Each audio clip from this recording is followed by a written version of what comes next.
Si meta bawana kita mulai.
Sabi Sata Bawantu Sukitata. Semoga semua makhluk hidup berbahagia.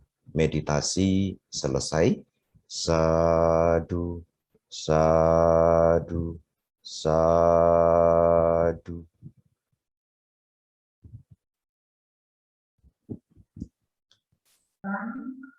Jangan ditanam. Yang pada kali ini akan dibawakan oleh Kami Krishna. Waktu kami persilakan Kami Krishna.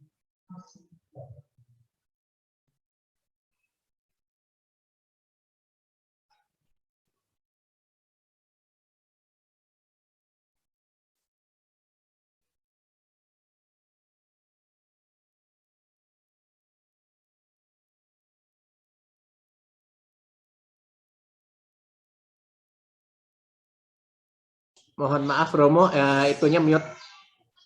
Oke. Oke, ya silakan. Terima kasih kepada para sesepuh dan juga praktisi Dhamma. Terlebih dahulu tentunya terimalah salam dalam Dharma. Namo Sang Hyang Adi Budaya, Namo Buddhaya. Terlebih dahulu saya juga mengucapkan terima kasih kepada segenap pimpinan khususnya di bidang kerohanian BBC Bali yang telah memberikan kesempatan yang luar biasa kepada Romo Krishna yang jauh dari Lampung. Tapi dengan media kemajuan teknologi kita bisa face to face tapi di ruang meeting. Saya selama ini agak sedikit terganggu dengan pelaksanaan meditasi yang waktunya itu sebetulnya kalau meditasi itu perlu waktu yang khusus, mungkin pada hening di rumah atau di altar di rumah itu bisa melaksanakan meditasi. Di dalam kebaktian ada ruang meditasi, mungkin semenit, 2 menit, atau paling lama kalau di ruang kebaktian itu 5 menit itu sudah paling lama. Dan meditasi sesungguhnya tidak harus disertai dengan tutorial. Nah, ini kita bedakan tutorial meditasi dan pelaksanaan meditasi. Kalau tutorial itu nafas masuk, aku bahagia, sangat bahagia, punggung terasa sakit, kaki terasa pegel, yaitu itu memang kalau duduk seperti itu. Nah, kalau meditasi kemudian disertai dengan suara-suara seperti itu, kapan meditasinya? Nah, ini kita harus bisa membedakan tutorial meditasi itu disampaikan sebelum meditasi. Nanti Anda akan mengalami demikian, demikian, demikian, demikian.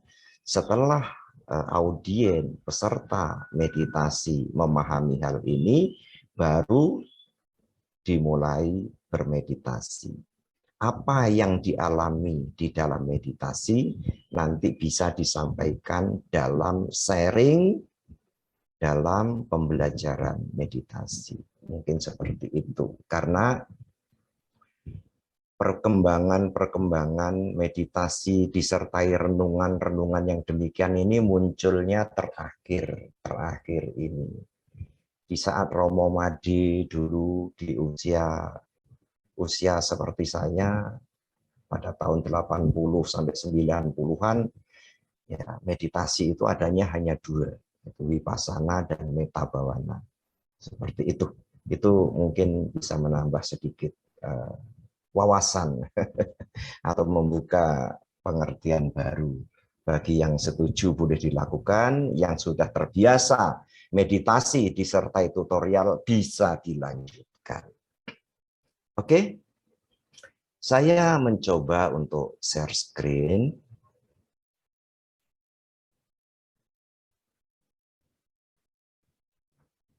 Terlihat sudah, ya. Oke, jelas Romo. Oke, ya terlihat dengan jelas ya. Pada saat saya menyatakan bersedia dan bisa untuk menyampaikan materi, saya menawarkan mau minta materi apa. Seolah-olah sok pinter. Romonya itu dimintain materi apa saja bisa. Yang penting pede dulu. Kemudian jawaban dari BBC Bali, topik bahasanya terserah Romo. Terserah Romo. Nah, justru kalau terserah ini yang membingungkan. Kalau ditentukan ya saya tinggal googling, saya tinggal baca, cari materi, saya rangkum jadi PowerPoint, saya sampaikan. Nah, ini terserah Romo. Saya pernah membaca satu artikel yang cukup bagus dan relevan untuk masa-masa seperti sekarang ini, dengan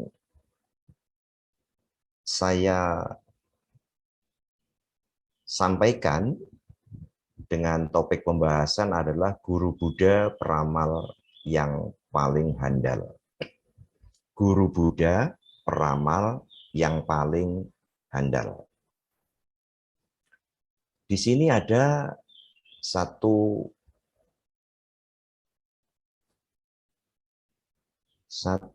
tanda tanya misteri ini, ya.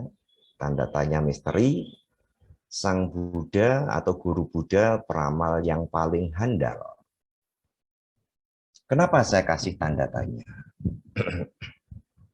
Kok tidak titik? Ternyata beberapa senior menyampaikan topik ini, timbul satu pertanyaan, audien menjadi confused, kemudian menyatakan atau bertanya kepada narasumber, kok guru Buddha dikatakan sebagai peramal? Saya kurang setuju. Guru Buddha itu sudah maha sempurna. Jadi apa yang beliau katakan itu adalah sesuatu yang memang beliau sudah ketahui. Beda dengan Mama Loren, beda dengan Roy Kiyoshi, beda dengan Mbak Yu. Jadi saya nggak terima kalau guru Buddha yang maha sempurna itu dikatakan sebagai peramal. Satu pendapat di ruang publik sah-sah saja. Ya, makanya di sini saya kasih tanda tanya. Saya kasih tanda tanya. Jadi nanti tidak usah menyangkal lagi atau bertanya Sang Buddha dengan maha sempurna, dengan maha abinya beliau itu tidak diragukan lagi, dan kita mengimani atau kita mempunyai serada, mempunyai sada, mempunyai keyakinan terhadap itu. Kita, kalau sudah berbicara kita, saudara dan saya sama mengimani, mempunyai serada terhadap hal ini.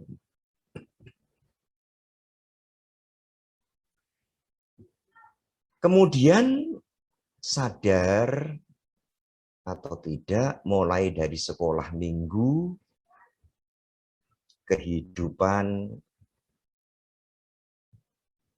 Pangeran Siddhartha yang meninggalkan istana kemudian mencapai penerangan sempurna. Nah, ini juga harus kita pahami sebagai praktisi Buddhis, kata mencapai dan mendapatkan. Nah, ini masih sering menjadi ungkapan umum bahwasanya Sang Buddha mendapatkan pencerahan setelah bertapa selama 6 tahun. Mencapai adalah usaha yang tekun, usaha yang gigih, kaya waya sakara apa madena sampadeta. Keberhasilan itu hanya dimiliki, hanya berhak didapat bagi mereka yang berjuang secara sungguh-sungguh. Jadi beda dengan mendapatkan. Saya mendapat angpau, pasti ada orang yang memberi angpau. Saya mendapat jeruk, pasti ada orang yang memberikan jeruk. Pangeran Siddhartha bertapa 6 tahun mendapatkan, nah, pasti ada yang memberi itu. Ada yang memberi kesempurnaan menjadi Buddha. Jadi yang paling tepat adalah Pangeran Siddhartha mencapai penerangan sempurna. Nah, di dalam kehidupan, mulai dari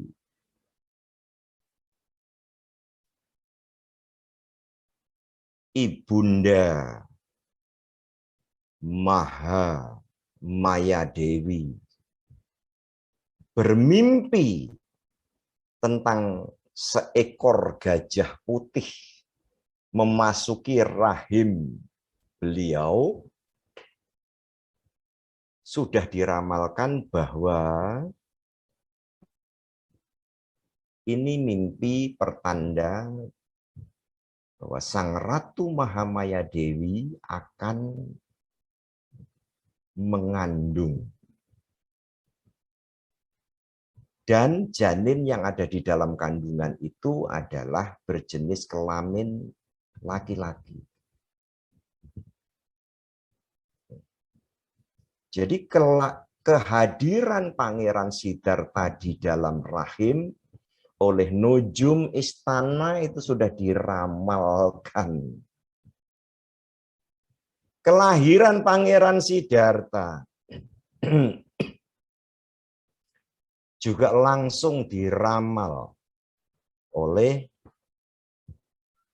Pertapa Asita, yang beliau melihat kelahiran Pangeran Siddhartha, pertama tertawa, yang kedua menangis. Jadi satu momen itu pertama beliau tertawa, yang kedua beliau menangis. Tertawa karena Pangeran Siddhartha diramalkan menurut pandangan atau menurut mata batin dari Pertapa Asita ini, kelak kemudian kalau Pangeran Siddhartha berkenan menjadi raja, akan menjadi raja di raja yang akan menguasai dunia. Tertawa. Kemudian beliau menangis, kalau tidak menjadi raja, beliau akan menjadi pertapa dan mencapai penerangan sempurna, mencapai kebudaan. Kenapa Pertapa Asita menangis? Karena menurut mata batin beliau, saat Pangeran Siddhartha kelak menjadi Buddha, Pertapa Asita sudah tidak bersama lagi. Maka sedih, ada manusia agung menjadi Buddha, mencapai pencerahan, kok beliau tidak bisa hidup bersama. Nih, beberapa ramalan-ramalan. Kemudian setelah beliau menjadi Buddha,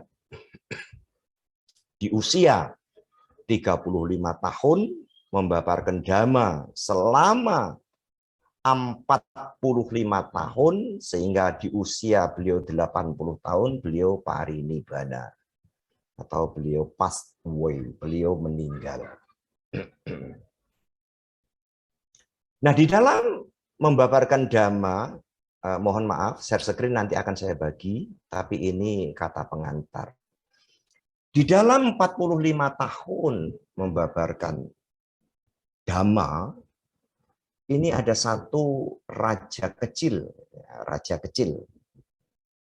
dinamakan Raja Pasenadi Kosala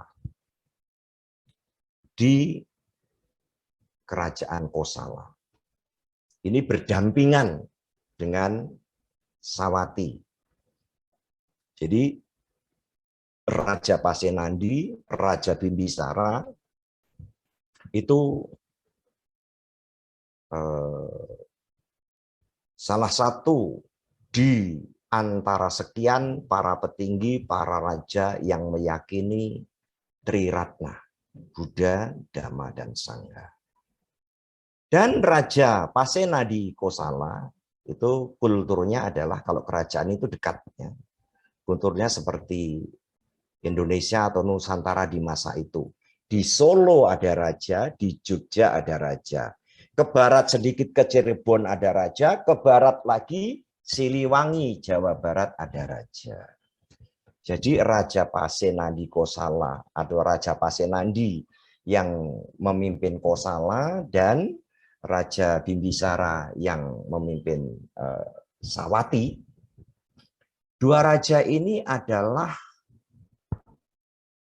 beliau yang sangat dekat selama 25 tahun, di mana Guru Buddha bertempat atau beliau tinggal di Wihara Jetawana, itu beliau tinggal selama 19 tahun. Di Wihara Pubarama itu selama 9 tahun. Jadi selama 25 tahun Raja Pasenadi dan Raja Bimbisara ini sangat dekat dengan Guru Buddha. Nah, karena kedekatannya inilah di suatu hari Raja Pasenadi Kosala menghadap kepada Sang Bhagawa, kemudian memberi hormat dan menanyakan tafsir mimpi yang beberapa kali beliau alami. Nah ini, jadi Guru Buddha peramal yang paling handal itu ditanya atau pernah mendapatkan pertanyaan dari Raja Pasenadi Kosala. Bukan satu, bukan dua, tetapi ada 16 mimpi beliau yang ditanyakan kepada Guru Buddha. Dan Sang Buddha menjawab. Nah, di sini menjadi satu topik bahasan yang saya kasih tanda tanya. Kalau bahasa komunikatif, bahasa verbal, itu seseorang, siapapun, yang menjawab tentang tafsir mimpi, itu bahasa verbal dikatakan sebagai peramal. Tetapi kalau Guru Buddha dengan kemahatauan beliau, dengan kesempurnaan beliau tahu akan arti mimpi itu satu atau dua hal yang berbeda. Silahkan praktisi dan sesepuh Dhamma, baik yang ada di Zoom meeting dan juga di live Facebook Romo Krishna. Ini saya live. Semoga bisa menyimpulkan dengan kebijaksanaan masing-masing. Lalu, apa mimpi itu?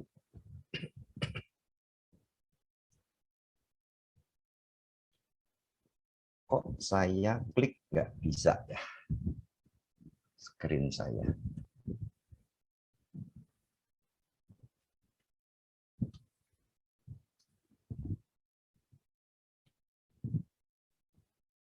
Nah, saya mau klik. Ini saya. Oke. Agak kecil, ya, agak kecil. Coba saya besarkan. Loh, kok nggak bisa? Slideshow loh. Ya, coba dipencet bawah atau atas biasanya. Oh, ya. Ini sudah. Oh, sudah bisa. Oke, ya. Oke. Sudah bisa.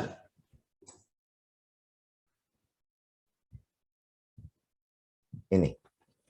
Di zaman Sang Buddha, Raja Pasyanandi Kosala bermimpi. Ya, ini mimpi. Coba. Ini mimpi pertama ya.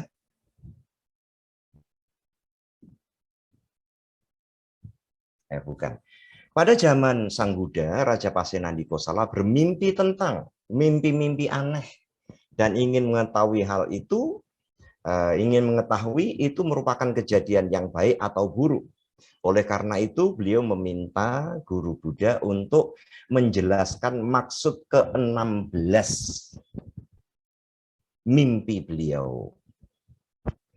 Ini admin di Bali, kalau share screen saya ini bisa ini nggak? Bisa diambil nggak? Belum bisa kalau kecuali Romo sharing nanti. Oh enggak, maksud saya begini. Tentu 16 mimpi ini tidak cukup waktu.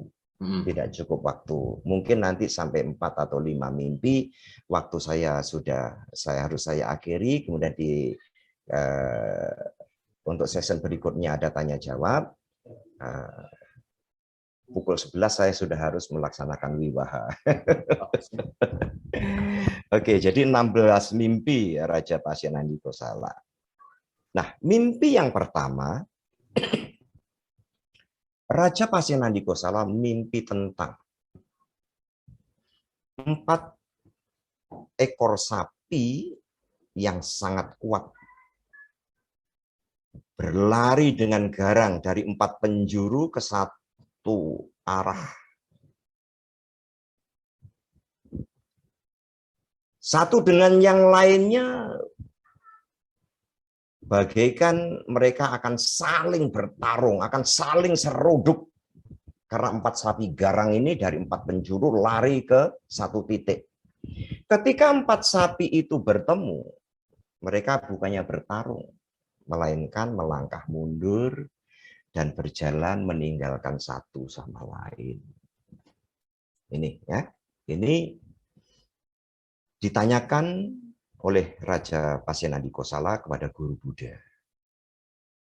Dan ini jawaban beliau ini telah dilakukan sejak 2564 tahun yang lalu lebih.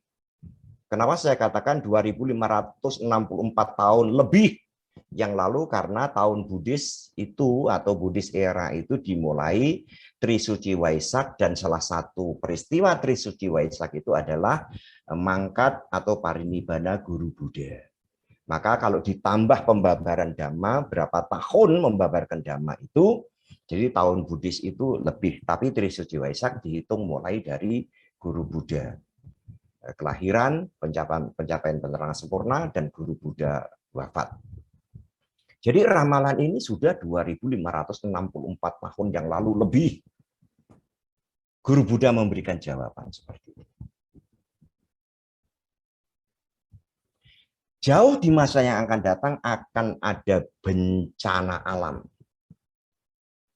Hujan akan turun bukan pada musimnya.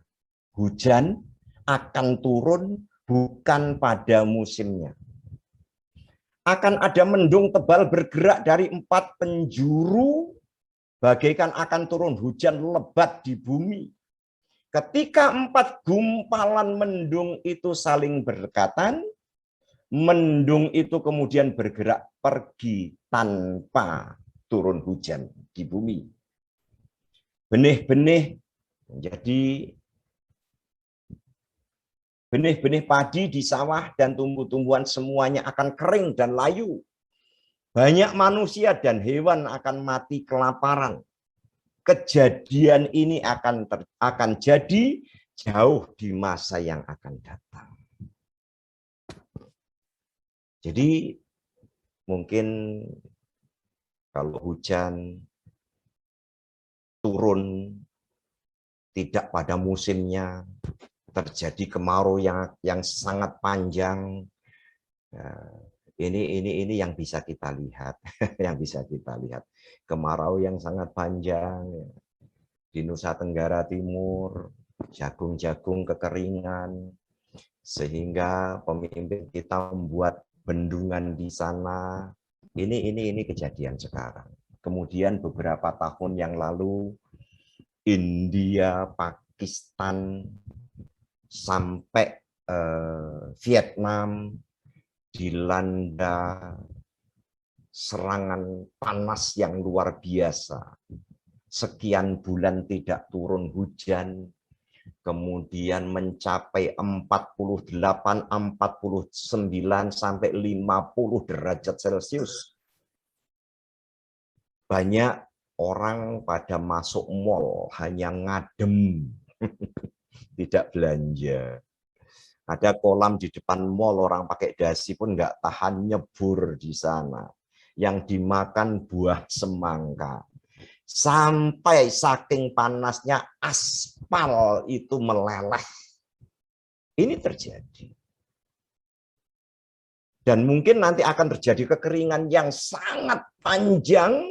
Itu mungkin satu pengantar panas yang terjadi. Kelak kemudian akan banyak hewan dan manusia yang mati kelaparan karena pertanian mungkin dilanda panas yang luar biasa. Kalau yang ini adalah belum terjadi. Mudah-mudahan tidak terjadi. Tapi Guru Buddha tidak pernah salah di dalam menyampaikan dhamma, menyampaikan ajaran. Mimpi kedua, Raja Pasyanandi Kosala, mimpi tentang pohon atau pohon muda yang belum cukup tua. Pohon ini masih muda, tetapi sudah berbunga dan berbuah. Dan karena syarat dengan bunga dan buah, maka ranting-ranting pohon yang muda itu tampak tidak kuat menahan bunga dan buah yang sangat lebat. Oh, Sang Bhagawa, apa arti mimpi saya ini? Jawaban Sang Bhagawa adalah Raja Pasyanandi jauh di masa yang akan datang. Para gadis yang masih sangat muda sudah ingin bersuami, sudah ingin menikah dan berkeluarga. Karena mereka dipenuhi oleh hasrat dan nafsu. Apakah ini sudah terjadi? Generasi seperti Romo Kris dan mungkin Romo Made ini mengetahui persis hal ini.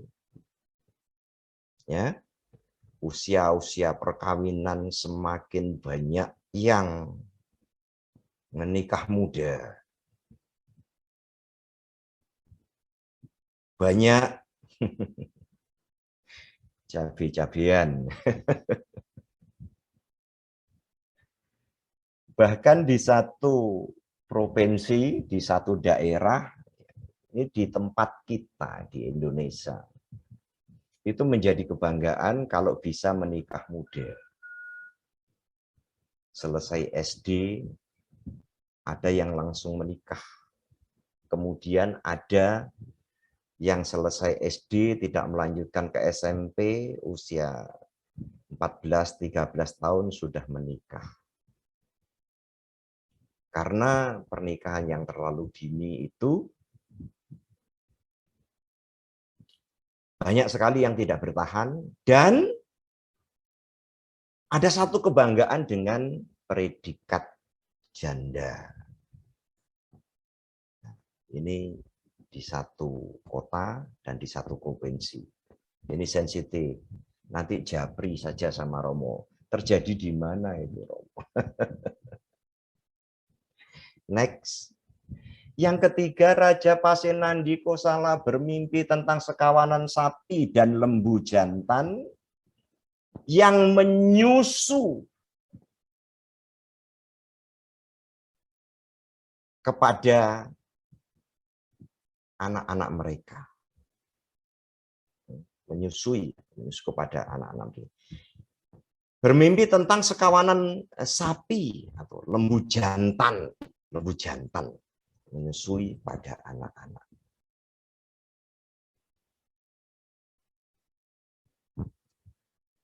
Guru Buddha menjawab, Raja Pasenandi Kosala jauh di masa yang akan datang,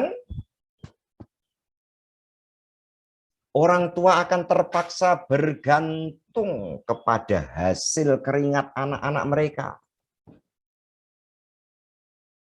Mereka harus hidup dari makanan dan keperluan lainnya, termasuk uang yang disediakan oleh anak-anak mereka. Pada saat itu, para orang tua harus menyenangkan dan menyanjung anak-anak mereka setiap saat. Jika anak-anak senang kepada mereka, pada orang tua akan, jika anak-anak senang, mereka akan memberi uang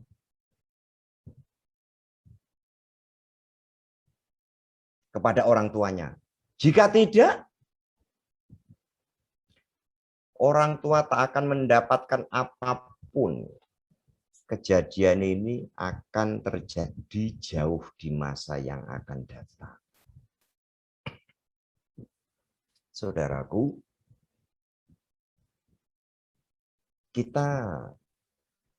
apakah ini sudah terjadi?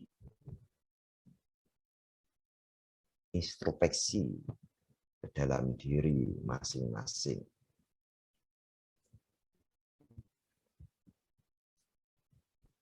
Mungkin kalau sebetulnya kejadiannya sama. Saudara-saudara saya yang Jungkojen atau saudara-saudara saya yang orang pribumi. Banyak orang tua yang ditinggalkan anaknya menjadi TKI, TKW. Banyak anak-anaknya yang menjadi sarjana, menjadi doktor, menjadi profesor. Sukses. Orang tua harus pandai menyanjung agar anaknya senang, sehingga mendapatkan sesuatu yang diharapkan dari anak-anaknya. Walaupun sesungguhnya secara positif, ini memang ya di dalam Sigalo Wadasuda dan sebagainya, sebagai anak yang uhau, bukan puhau, tapi uhau, memang anak-anak harus berbakti kepada orang tuanya. Tetapi dalam konteks mimpi ini, jawaban Guru Buddha berbeda. Saya terinspirasi dengan satu video singkat di YouTube.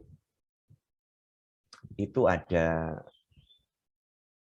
mami yang sudah ditinggal oleh lokungnya, yang sudah ditinggal oleh suaminya,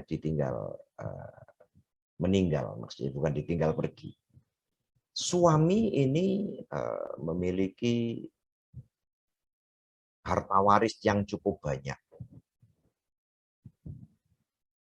Setelah mungkin peringatan suami 49 hari atau 100 hari, harta waris itu dibagikan kepada anak-anaknya rata. Rata, bahkan tidak tersisa. Bahkan rumah yang ditempati oleh mami ini pun sudah diatasnamakan kepada anak-anak. Sehingga setelah anak-anaknya mendapatkan waris ini, seolah-olah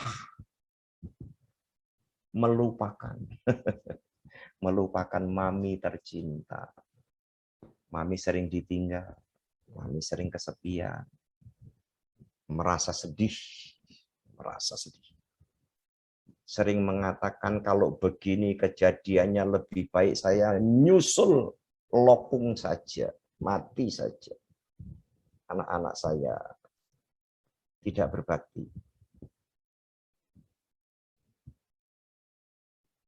Kejadian kedua, sambungan dari kisah inspiratif itu sama.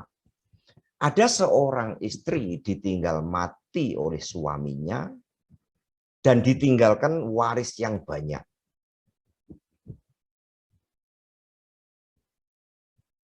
Nah, anak-anak yang banyak itu dikumpulkan oleh mami. Anak-anakku, papi meninggalkan harta yang cukup banyak. Ini adalah hak milik kalian. Tetapi mami akan bagikan kepada kalian nanti, tidak sekarang.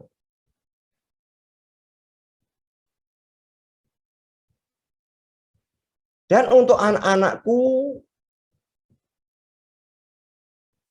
anak-anak kalian, cucu-cucu mami, yang bisa tinggal sama mami, sekolahnya akan mami bayar, semua kebutuhannya akan mami cukupi. Anakku nggak usah mikir. Terjadi. Popo atau mami ini tidak kesepian. Berapa cucu-cucunya tinggal bersama, disekolahkan sampai berhasil. Dan tiba masanya, ya memang harta waris itu dibagikan kepada anak-anaknya. Tapi di saat yang tepat. Pepatah cungkok kadang-kadang kejam. Pepatah cungkok kadang-kadang kejam. Kalau sudah berbicara harta dan uang, tidak mengenal lagi saudara. Renungkan nanti kalau ada waris, jangan buru-buru dibagi. Oke, ini satu tambahan saja. Berikutnya yang keempat adalah Raja Pasenandika Sala bermimpi tentang orang yang memaksa sapi kecil dan mudah untuk menarik kereta.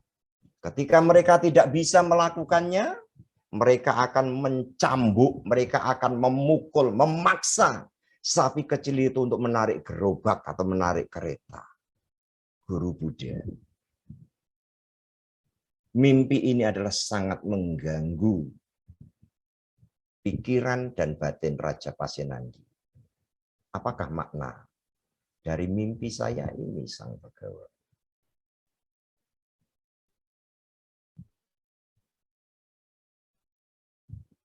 Jauh di masa yang akan datang, orang-orang cenderung akan membiarkan mereka yang baru lulus, tanda kutip, lulus SD, SMP, SMA, S1, S2, S3, baru lulus, memikul tugas administratif negara yang sangat berat. Meskipun kaum muda itu memiliki pengetahuan, tetapi mereka belum punya pengalaman, belum punya kecakapan dan keahlian, serta kecermatan dalam hal mengelola persoalan-persoalan ekonomi, politik, dan sosial. Materi ini hanya mengajak kita untuk membuka cakrawala. Apakah benar terjadi hal-hal yang demikian? Banyak politikus muda seolah-olah idealis. Tetapi setelah duduk di singgasana, apakah idealisme dia bisa diterapkan?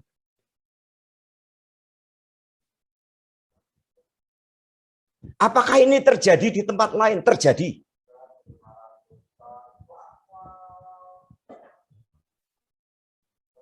Dinasti yang baru 10 tahun dinobatkan menjadi Raja Narendra di Nepal.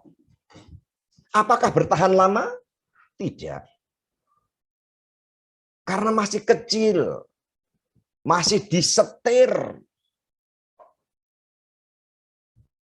masih dikendalikan oleh politikus-politikus. Akhirnya dikudeta. Terjadi.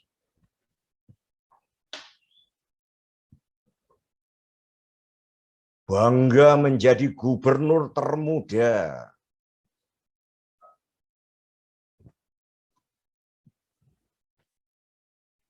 Yang satu sampai 5 tahun. Tetapi untuk melanjutkan kepemimpinan di dalam pilkada berikutnya tidak jadi. Karena selama 5 tahun tidak ada legacy yang ditinggalkan.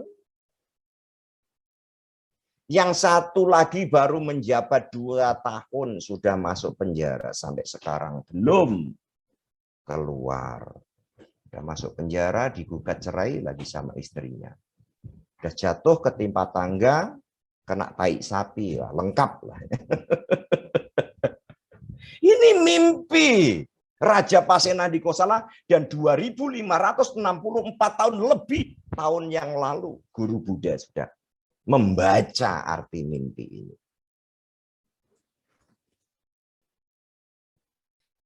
Mimpi kelima Raja Pasenadikosala bermimpi tentang seekor kuda dengan 1 kepala tetapi bermulut 2. Kuda 1 kepala bermulut 2. Dan dari mulut itu ia terus merumput melalui kedua mulutnya. Dan tampak tidak pernah cukup. Wah, ini lebih mengganggu lagi. Kepalanya cuma 1, tapi mulutnya 2. Dan ini terjadi, ada kambing, lahir, kepala 1, mulut 2, ada lembu, ada yang di bagian iga pun ada muncul kaki baru dan lain sebagainya. Tetapi ini mimpi Raja Pasenadikosala. Apakah artinya? Sang Bhagawa menjawab.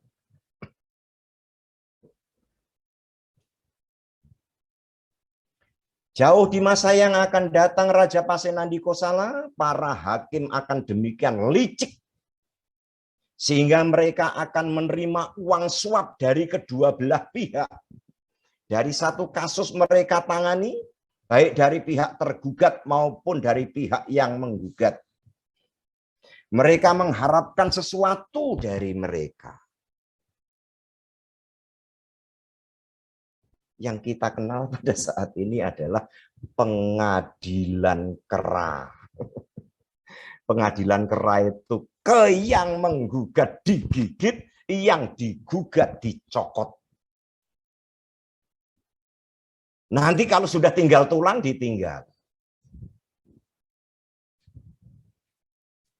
Ini bedanya hakim sekarang dengan Justice Bow. Kalau Justice Bow itu memberikan keadilan yang seadil-adilnya. Tetapi tengoklah terjadi atau tidak pada masa-masa yang sekarang ini. Dulu musuh bebuyutan, dulu ingin menjatuhkan karena sesuatu dan lain hal apa yang beliau harapkan didapat, sekarang bergabung dan menjatuhkan yang lain. Yang dulu oposisi menjadi koalisi. Ini tidak di negara kita saja. Dimanapun, sejauh keadilan tidak bisa ditegakkan, penegak hukum akan berbuat seperti ini.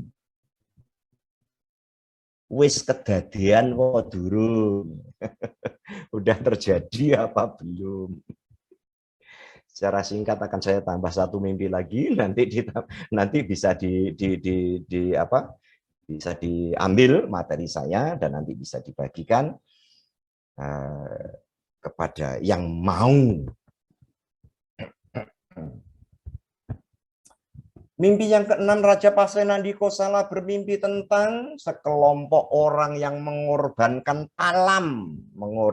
talam, ya. Talam itu seperti talam emas. Itu kalau di kampung-kampung, kalau orang membuat dodol ketan itu sudah jadi ditaruh di talam.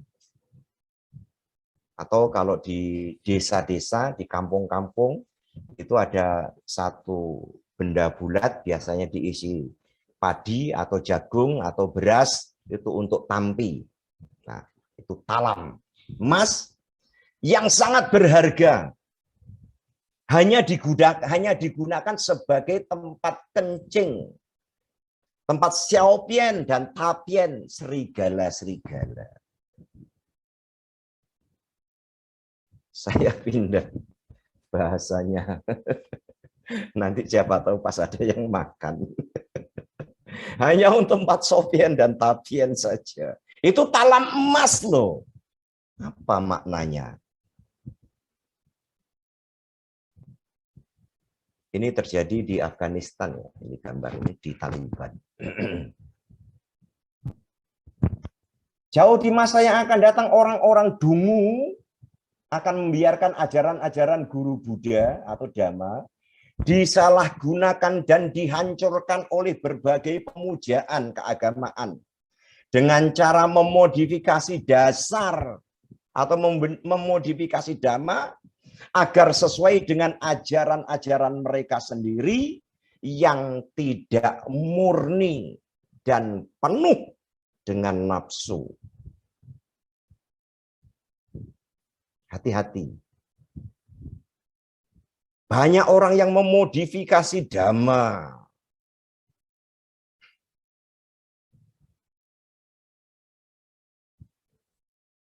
Tahun ini kamu kurang bagus.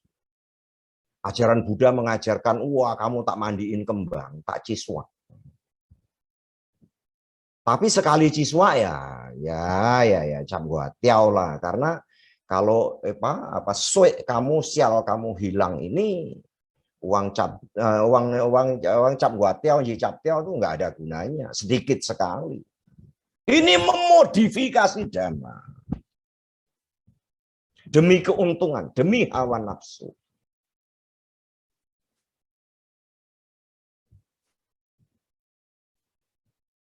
Apakah kejadian ini pernah terjadi? Oh pernah, pernah. Ya. Di satu distrik di Cungkok bagian selatan itu ada satu tempat ibadah. Tempat ibadah itu menurut bahasa kita itu adalah wihara. Wihara, dinamakan wihara. Menurut bahasa setempat dan menurut bahasa kita itu dinamakan wihara. Dan wihara itu dinamakan wihara kesuburan. Wihara kesuburan. Ada rohaniwannya. Kepalanya sama disundut, tapi jubahnya hitam. Jubahnya hitam. Wihara kesuburan itu ada rohaniwannya. Mohon maaf, saya tidak menyebut biksu. Ada rohaniwannya, kepalanya juga disundut, jubahnya hitam. Terkenal sekali ini, terkenal sekali. Beberapa orang yang sudah ceven 5, 6 tahun, 10 tahun tidak punya anak setelah memuja sembahyang di sana, akhirnya bisa mendapatkan keturunan. Caranya bagaimana? Yang meminta kesuburan, yang meminta anak ini diantar oleh suaminya, diantar. Tetapi di saat tertentu di malam hari, si istri atau orang yang ingin memiliki anak ini disuruh masuk ke satu ruangan dan suruh sembahyang. Agar tidak menimbulkan satu syak wasangka dan kecurigaan, suaminya disuruh nunggu di depan pintu. Tetapi istri saja yang masuk dan ruangan itu suruh nengok, suaminya suruh nengok kosong. Cuman diharapkan istrinya bermeditasi di dalam. Apa yang terjadi, saudaraku? Setelah istri masuk ke dalam, suami menunggu di depan pintu dan dikunci. ternyata lantai ruangan itu berbentuk atau seperti bisa dibalik, seperti hidrolik gitu, dibalik. Dan ternyata orang-orang yang sehat, laki-laki yang sehat, laki-laki yang gagah perkasa, mengadakan hubungan suami istri dengan si istri yang meminta anak, meminta kesuburan. Maka niscaya bahwa setelah dari sana banyak sekali yang berhasil. Tetapi berita ini didengar oleh gubernur dari Cungkook Distrik Utara. Dan ingin membuktikan apakah benar wihara kesuburan di selatan ini.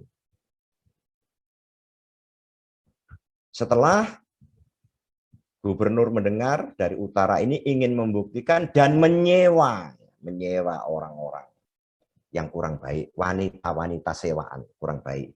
Diajak oleh gubernur itu, diajak untuk sembahyang di wihara kesuburan itu. Karena ingin membuktikan, gubernur bagian utara ini memberikan bekal kepada wanita sewaan itu memberikan bekal tinta, satu tempat kecil diisi tinta yang bisa disembunyikan. Apapun nanti yang terjadi dalam, kalau ada yang datang, tolong di belakang telinganya itu diolesin tinta dengan tangan kamu. Ya, dengan kepandaian kamu seolah-olah memegang, seolah-olah merayu, di belakang telinga itu dikasih tinta. Diolesin tinta. Di pagi hari, gubernur dari utara ini berdana kepada rohaniwan yang ada di situ, berdana makan. Nah, setelah rohaniwan kumpul, ada beberapa yang di belakang telinganya itu ada noda tinta. Ini yang terjadi ternyata. Ini satu contoh. Satu tempat ibadah. Menurut bahasa sana dan bahasa kita dinamakan wihara. Ada rohaniwannya. Tetapi memodifikasi ajaran Buddha, memodifikasi ajaran Dhamma. Demi keuntungan material, demi memuaskan hawa nafsu. Ini terjadi dan sudah dibaca oleh mata batin guru agung kita jauh ribuan tahun yang lalu. Baik, saudaraku yang dari BBC sampai mimpi ke-6, ya. 7, 8, 9, 10, sampai 16. Next, kalau Romo diundang lagi. To be continue. Saya kembalikan kepada moderator. Kalau ada waktu, mungkin sampai pukul 11.15 waktu Indonesia Tengah, atau 10.15 pada waktu Indonesia bagian Barat. Ada masih 20 menit untuk kita sharing, tanya jawab, karena pukul 10.15 atau 11.15 waktu ini saya harus berangkat ke agak jauh ke kota, namanya ada Kelenteng Pahinbio. Saya akan memimpin wiwaha di sana. Saya kembalikan kepada moderator. Baik, terima kasih Romo Krishna. Materi ini benar-benar satu materi baru banget buat saya ya. Benar-benar buka pikiran banget. Sama ya. Oke. Nanti kami minta ya untuk sharing ininya, presentasinya ini. Boleh. Saya mempelajari lebih lanjut. Boleh. Dan nanti mimpi ke-7 sampai ke-16 bisa dilihat, dan itu penjelasannya cukup sistematik, cukup jelas. Ya. Baik. Ya. Oke. Nanti PowerPoint nanti bisa diambil. Terima kasih. Ya. Oke, teman-teman di BBC, mungkin saya berikan kesempatan dulu. Ada yang mau bertanya mungkin? Silahkan kalau ada yang ingin bertanya. Teman-teman di BBC Diponegoro. Atau mungkin di luar materi juga boleh. Kalau saya masih bisa menjawab. Di luar ramal-meramal ini. Ini Romo Krisna ini pengetahuannya luas banget ini. Amitofo. Untuk yang live saya cukupkan karena komunikasi dua arah, dari sana tidak bisa mendengar, live-nya saya cukupkan. Terima kasih yang sudah mengikuti live Facebook-nya Romo Krisna. Ataupun yang dari online, mungkin kalau dari BBC, Ninda, ada teman-teman di BBC yang mau bertanya? Atau ada pendapat? Mau menanyakan sesuatu.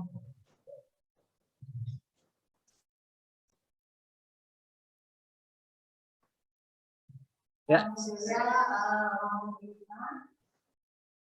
Maaf, saya ingin bertanya sedikit dari 16 yang digambarkan oleh Sang Buddha, mungkin suaranya kurang. Arti mimpi yang sudah digambarkan oleh Sang Buddha itu berlaku dari masa Raja Kosala saja atau berlaku sampai dengan masa sekarang atau bagaimana ya Romo? Baik. Saya bisa dengar walaupun agak kurang. Ya. Memang suaranya kurang berapa jelas. Apakah mimpi itu terjadi di masa-masa saja Raja Nandi Kosala atau sampai sekarang? Guru Buddha pertama kali menjawab mimpi itu, beliau mengatakan jauh di masa yang akan datang. Pasti diawali dengan kata jauh di masa yang akan datang. Berarti mimpi itu adalah sangat relevan sekali dengan keadaan sekarang, bahkan di masa-masa yang akan datang mungkin akan jauh lebih parah lagi. Mungkin timbul satu pertanyaan begini, Romo, kok tafsir mimpinya negatif-negatif saja? Apakah ada yang positif? Ada. Apa itu Romo? Tunggu Romo diundang lagi. Ya, terima kasih. Yang lain silahkan. Ya.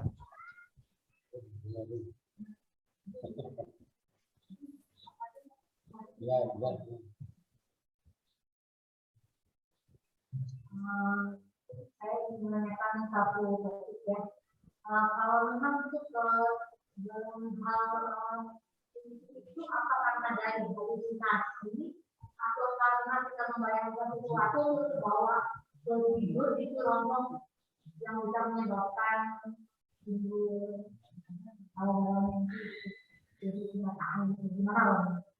Ada yang bisa membantu saya? Maaf, Ninda bisa diulang sekali lagi, mungkin sedikit buka masker nggak apa-apa biar mic-nya lebih jelas.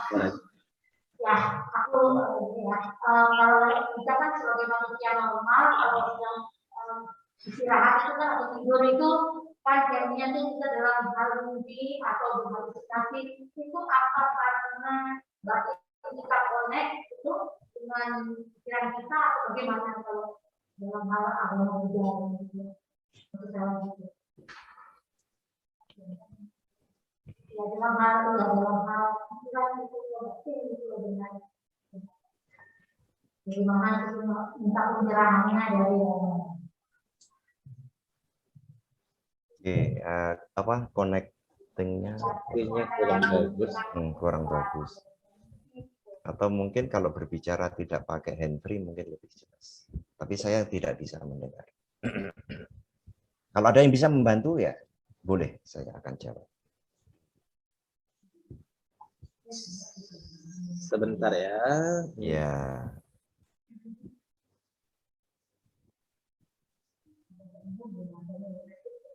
Romo Budi mungkin boleh tolong ini dulu untuk yang menanggapi chat dari Melin.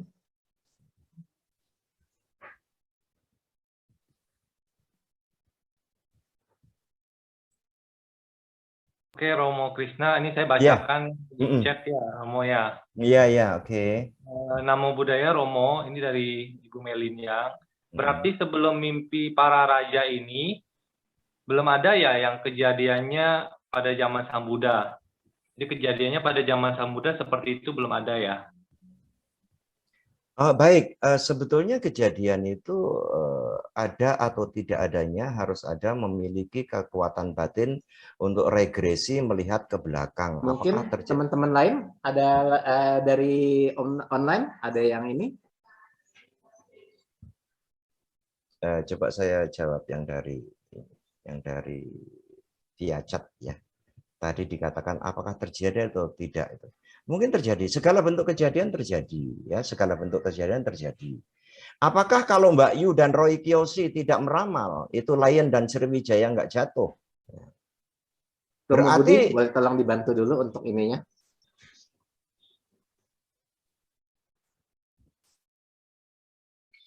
Saya lanjutkan ya, boleh? Iya, Romo silakan. Ya, oke. Apakah kejadian-kejadian seperti itu tidak terjadi sebelum? Maaf, yang dari BBC tadi kurang jelas, mungkin ada yang bisa di WA ke saya untuk pertanyaannya, di WA secara tertulis ke saya untuk pertanyaannya. Dan sambil nunggu itu mungkin ada teman-teman lain lagi yang di online. Ini ada pertanyaan juga di chat dari Melin ya. Saya rasa intinya hampir sama, yaitu apakah sebelum mimpi Raja Pasenadi ini belum ada kejadian-kejadian seperti itu, seperti orang-orang korupsi, orang korupsi atau dan sebagainya. Saya rasa mungkin ada ya, cuma tidak separah saat ini. Mungkin begitu ya. Atau bahkan mungkin jauh lebih parah, sehingga hadir seorang guru Buddha untuk menyelesaikan hal itu. Ini ada pertanyaan juga dari, yang ini tadi Romo yang di BBC. Apakah ada hubungan antara pikiran kita dengan mimpi? Ada ya, ada. Mimpi itu terjadi 3 bagian mimpi ya, 3 bagian mimpi itu kalau menurut pengertian Jawa. Seseorang yang di siang hari itu memikirkan sesuatu secara mendalam. Bisa jadi malamnya menjelma menjadi impian. Ada seseorang yang siangnya melakukan sesuatu secara serius, menimbulkan kesan yang mendalam, sehingga apa yang dilakukan itu malam bisa menjelma menjadi impian. Yang ketiga, di siang hari tidak memikirkan, di siang hari tidak membicarakan, di siang hari tidak melakukan, tetapi menjelma menjadi impian. Orang itu bermimpi. Dan biasanya nih, saya juga bukan tongsu, bukan peramal. Jadi biasanya mimpi yang siangnya tidak memikirkan, siangnya tidak melakukan, malam menjadi impian, itu biasanya yang mengandung arti. Tetapi kalau siangnya berbicara, reuni sama kawan-kawan, kemudian malam jadi impian, itu hanya kesan-kesan siang yang menjelma di dalam alam bawah sadar, bentuknya adalah mimpi. Seperti itu. Ya, silahkan yang lain. Oke, berarti tidak semua mimpi itu mungkin bisa jadi ramalan ya. Ada yang tidak. Bunga-bunga ini aja ya, dari pikiran ya. Oke, satu pertanyaan terakhir. Mungkin satu pertanyaan terakhir untuk yang online maupun yang di BBC. Untuk yang di BBC boleh di WA ke saya. Nanti akan saya bantu bacakan. Atau yang online mungkin secara langsung boleh.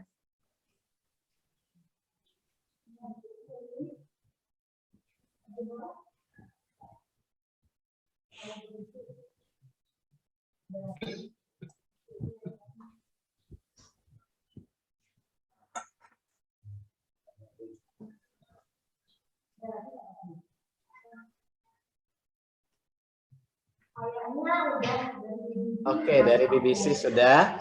Dari Zoom, mungkin teman-teman dari Zoom ada yang mau memberi tanggapan atau pertanyaan?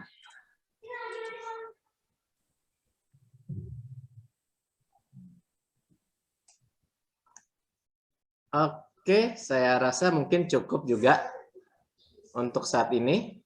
Ya, jadi bisa saya simpulkan berarti nggak semua mimpi itu adalah ramalan ya. Tapi ada orang yang dulu suka main tafsir mimpi ya, mungkin bisa dapetin cuan dari sana gitu ya. Pasang mimpi ya katanya ya. Ya. Nah, jadi sangat menarik banget topik kita hari ini. Jadi dari mimpi berubah menjadi ramalan ya, penglihatan gitu ya. Ada beberapa yang ada yang arti, ada juga yang mungkin kebawa pikiran aja ya. Oke. Kalau begitu kami ucapkan terima kasih kepada Romo Krisna atas sharingnya hari ini, dan mungkin nanti selanjutnya kita lanjutkan lagi ya untuk tafsir mimpinya ini. Siap. Oke, terima kasih kepada BBC Bali yang telah memberikan satu kesempatan dan kehormatan kepada Romo Krisna untuk menyampaikan sharing dhamma. Ya, cuma sharing dhammanya ringan. Karena pembelajaran dhamma itu ada yang melalui praktisi, ada juga yang melalui otodidak. Dan Romo Krisna adalah termasuk satu pandita yang otodidak. Kalau Anda belajar yang praktisi, mungkin suta sekian, apa, 8 jalan utama diaplikasikan menjadi tafsir yang demikian, itu Anda tidak menemukan kalau Romo Krisna yang ceramah. Terima kasih. Sekali lagi, mohon maaf atas segala kekurangan. Setelah ini, Romo minta live dari meeting, karena harus bersiap-siap untuk ke Kelenteng Pahindyo.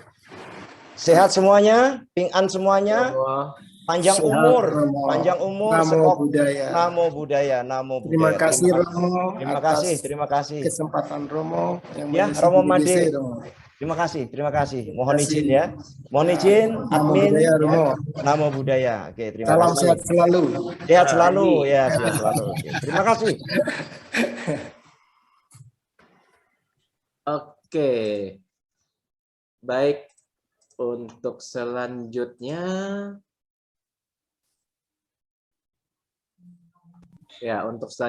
untuk terima kasih atas Dharma Desananya, dan untuk teman-teman yang ingin berbuat kebajikan lain bisa juga berdana paramita. Donasi kegiatan BBC Bali dapat ditransfer ke rekening BCA 1466 212131 atas nama Perkumpulan Majelis Budayana, dengan dapat memberi keterangan BBC Bali atau memberi kode akhiran 08. Ya, memberi kode akhiran 08.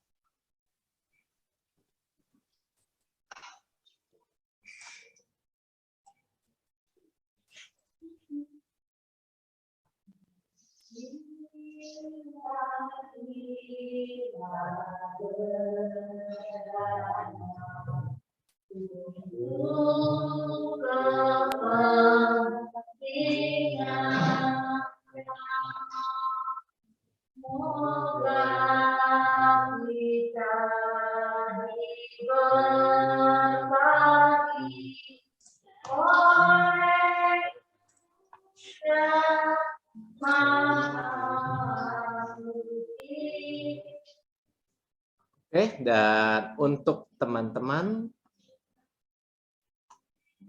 kita informasikan bahwa tanggal 31 Oktober jadi akan ada Sanghadana ya dalam bulan Katina ini. Katina Kala artinya bulan Katina, seperti bulan Oktober.